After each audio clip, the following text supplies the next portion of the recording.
Bonjour, nous allons voir ici l'enregistreur de macro. Le but étant de vous montrer comment réaliser une petite macro fort simple. On partira d'un petit tableau.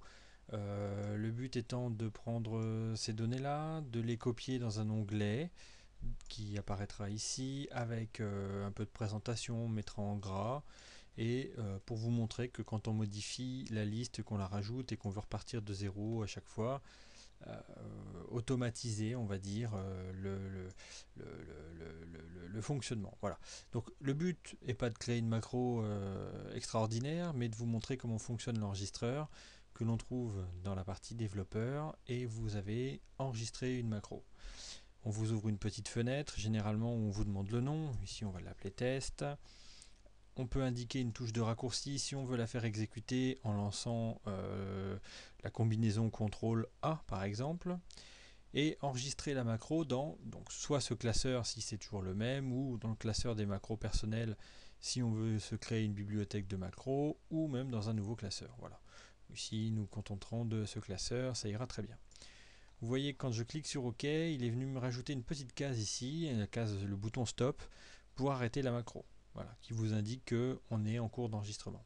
Donc là, à partir de ce moment-là, tout ce que je vais faire, toutes les parties où je vais cliquer, vont être enregistrées dans la macro.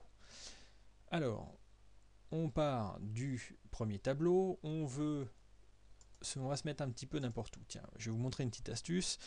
On veut sélectionner le tableau, et quand on est dans une zone et qu'on veut sélectionner l'ensemble de la zone en entier, on appuie sur CTRL étoile et il vous fait la sélection au complet.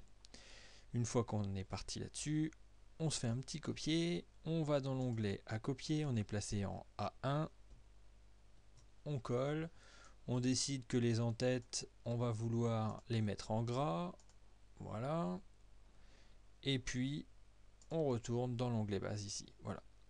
On va stopper la macro, donc on va aller vérifier qu'elle s'est bien enregistrée, on retourne dans la partie développeur, macro, on l'appelle, et on voit qu'on a la macro test.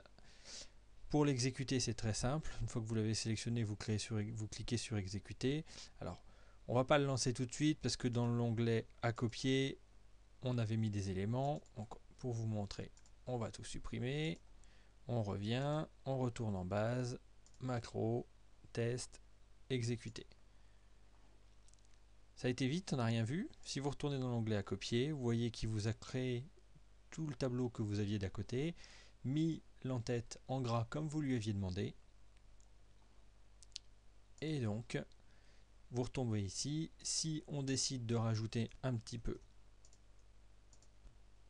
hop, on va doubler, on retourne dans macro, on réexécute, ça a été très vite, on retourne à copier et on voit qu'il a bien pris les modifications.